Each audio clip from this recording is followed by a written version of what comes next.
All right, guys, welcome back to the Hold My Helmet podcast. Once again, your host, Will Reichling. We're going to get into the Week 8 games of the NFL season. Right now, I want to start with the Philadelphia Eagles right away. So like, subscribe, share. Let's do it.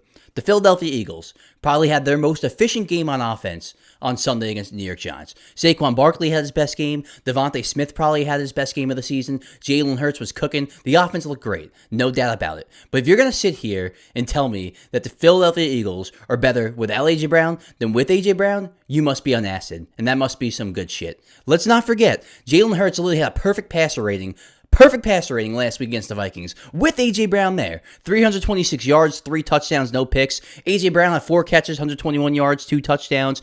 If you want to say the situation's gotten toxic, there's a lot of drama going on. You got your value from trading for A.J. Brown, won a Super Bowl, made another Super Bowl, elevated Jalen Hurts. If you want to say that there's drama developing and you want to get some value back, get some picks, and that this situation's played this course, fine. But don't sit here and tell me that this football team is better without that football player. Because I watched A.J. Brown come to the Eagles in 2022, and Jalen Hurts elevate his game with A.J. Brown. Go all the way to the Super Bowl. Both have their best seasons by far.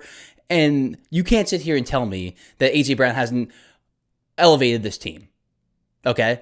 A.J. Brown, yes, he's a pain in the ass. I think we can all admit that. Last season, reading the book on the sideline, it kind of got out of hand. But then you win a Super Bowl with him. So how can your team get better than the team last year that won the Super Bowl with A.J. Brown? How can you get better than the team that made the Super Bowl in 2022 with A.J. Brown and Jalen Hurts having their best seasons of their career? So if you want to tell me that the Eagles should get rid of A.J. Brown because of drama and you kind of got your value out of the trade, they made the Super Bowl, won the Super Bowl, and you want to get some picks back, okay, I could buy that. But don't sit here and tell me that this team is better without him than with him. I've watched A.J. Brown manhandle defenders, take over games, and he's done it this season. Jalen Hurts has been great with throwing to A.J. Brown and without throwing to A.J. Brown. And A.J. Brown's got to accept that. Sometimes he's not going to get the ball. This team is stacked. And yes, maybe they had a short boost on Sunday, not having A.J. Brown. But over the longevity of the season, you can't tell me that over time, not having A.J. Brown there as a threat, even as a decoy down the field, is more beneficial to your team. So, I have a hard time wrapping my head around everyone saying, oh, the Eagles were better without A.J. Brown on Sunday. Let's get rid of him. What about the week before when Jalen Hurts had a perfect passer rating? What about the week before when A.J. Brown went off? We're living too much in the moment. We just have to take a deep breath. And you want to trade A.J. Brown, fine, but don't tell me this team's better without him. Cam Skattebo, that was a devastating injury. And I'm from New York, so Giants fans, I'm really sorry. My dad's a Giants fan. My brothers are Giants fans. I have a lot of close friends that are New York Giants fans. So I'm really sorry. And it sucks. And I can't imagine the headspace the fans are in right now. I just can't imagine it. Being a Jets fan, Aaron Rodgers tearing his Achilles on the first drive, I get it. I totally understand. The bright side is Cam Skattebo's game is not predicated on his speed. So I think he'll make a full recovery and be just fine. It sucks right now. I understand. That was your excitement. Jackson Dart and Cam Skattebo. But you still have Jackson Dart, and he still looks pretty damn good. So see what you have with Jackson Dart. I mean, I think we've already all known so far over the last couple of games that he's a good quarterback. So just see what you have with Dart. Let these other players develop. Tyrone Tracy's still a player. People were talking about him last year, towards the end of last year, like he was going to be some kind of not top end, but higher end starting running back. So you still have that. I know you lost Neighbors, you lost Skattebo. It's tough. There's injuries in the NFL. It happens all the time. So it sucks. I understand. It's going to be a tough season the rest of the year for you guys to watch without that guy, but just hold your head up high because you guys are going in the right direction. My New York Jets going in the wrong direction. Giants are going in the right direction. So I know you guys might be down over the last few weeks, losing to the Broncos and having them score 33 points in the fourth quarter, losing handedly to the Eagles and losing Skattebo, losing Neighbors. A lot of stuff not going your way. But then a lot of stuff is going your way. Jackson Dart looks productive under Dable. You have some players that are developing. Wandale looks like he's coming alive now. It's a lot of positives here for the New York Giants. I know it's very easy to be negative with everything that's happened to them the last couple of weeks. Losing Neighbors, losing to the Broncos and letting them come back on you, losing Cam Skattebo. It's tough. I understand completely, but you have to hold your head high and get through this season because I think next season is going to be really bright for you, no matter where you finish record-wise this season.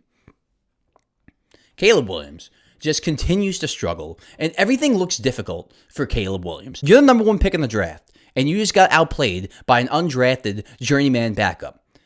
That is not a knock on Tyler Huntley. He played well. He's a good fit as a backup for Baltimore. He's like a poor man's Lamar Jackson, so he fits that system perfectly. They kind of don't have to change much when he's there. With Cooper Rush, that's a immobile, drop-back pocket quarterback. So you already saw the fit wasn't going to work with that. And this very good fit for Tyler Huntley here and the Baltimore Ravens. But Caleb Williams, you have to be better than that. You can't let a guy, undrafted guy, journeyman backup, outplay you when you're the number one pick in the draft.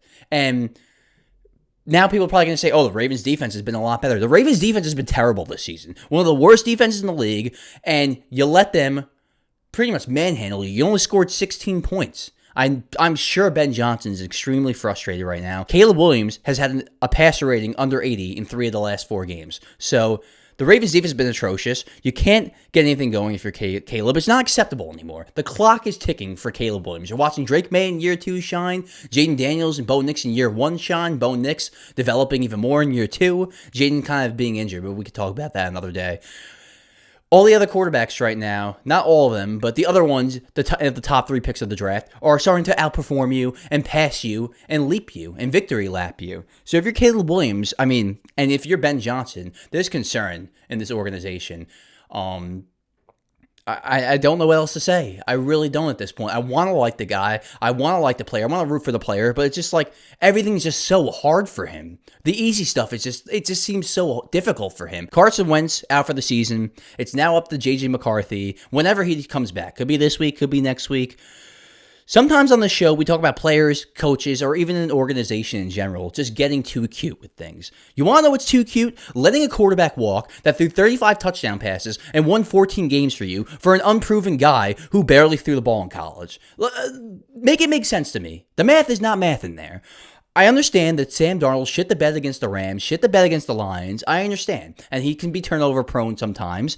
But Sam Darnold, already you're seeing it on the Seahawks, yes, he can be turnover prone. He can make mistakes, but he makes big plays too. And he's he's a top 15 quarterback in this league. He's pushing top 10 in my eyes. You let that guy walk, and then you let Daniel Jones walk on top of that for an unproven guy that is coming off a major injury, and you have no idea what's going to happen with a win now roster. So, I love Kevin O'Connell. I love what that GM's done there. I love what the organization's done there. They've always been a steady sailing organization. They've never really been one of those embarrassing organizations. I think they have their top 5 in wins all time.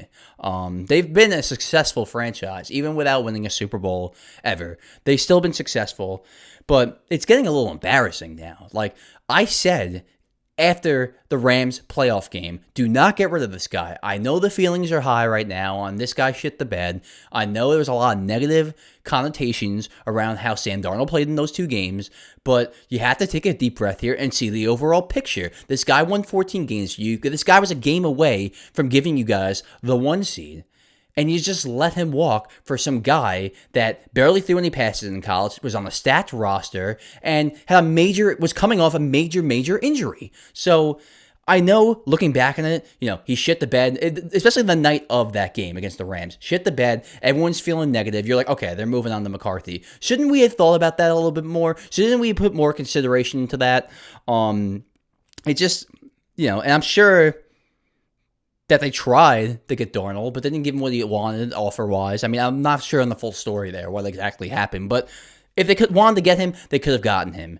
If they would told Sam Darnold, look, you're coming back to be the starting quarterback next year, we're going to match Seattle's offer, Sam Darnold probably would have went right back to the Vikings. You're telling me he wouldn't? So Sam Darnold and the Minnesota Vikings, I thought that was the perfect fit, and they just let him walk. Minnesota Vikings, you got too cute. Congratulations. I don't know what else to say for you guys. Drake Maye has been unbelievable. 7 games in a row with a passer rating over 100. 3 games in a row with a passer rating over 135. Currently has a 118 passer rating. He's the real deal. Already has the same amount of touchdown passes as last year. And the New England Patriots, already beating the Buffalo Bills, already getting off to a 6-2 start. I think this team's going to win the division. I think this team's going to maybe fight for the 1 seed in the AFC. This team's for real. Mike Vrabel, Drake Maye playing elite.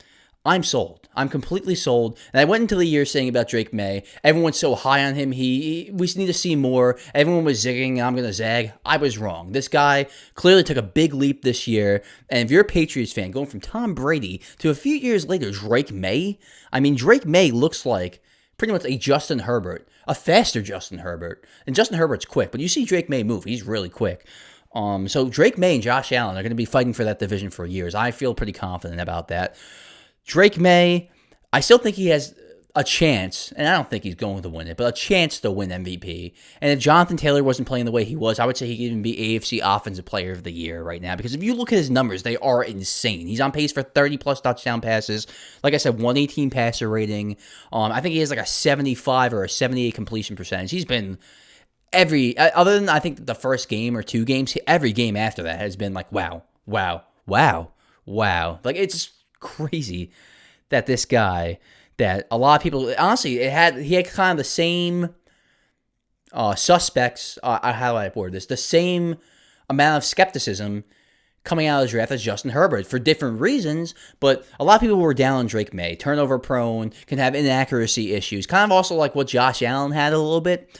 And you see the arm, you see the size, you see the mobility. I don't know how some people had J.J. McCarthy over Drake Maye. I don't know how some people had Michael Penix over Drake Maye. I don't know at this point, and including me, how people like Caleb Williams over Drake Maye. And it just shows that the draft is a crapshoot.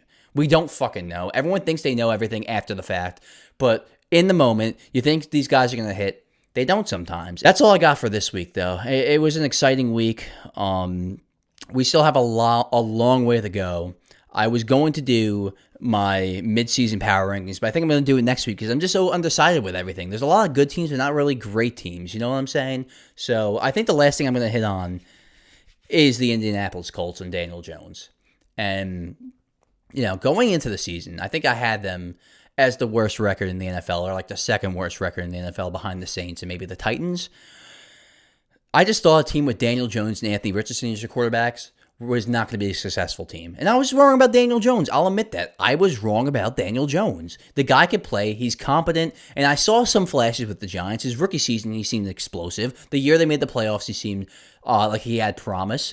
And he just put it all together now. When you have a running back like Jonathan Taylor, a tight end like Tyler Warren, receivers like Pittman, Downs, Alec Pierce, all you got to do is spread the love, man. All you got to do is distribute the rock, and that's what he's doing. But he's making smart plays. And then when he has to use his legs, he's used them. So, I mean, he's done everything right. He had a couple turnovers against the Rams, but they still almost won that game too. This is for real. The Colts are for real. Shane Steichen's for real. Daniel Jones is for real. This team is for real.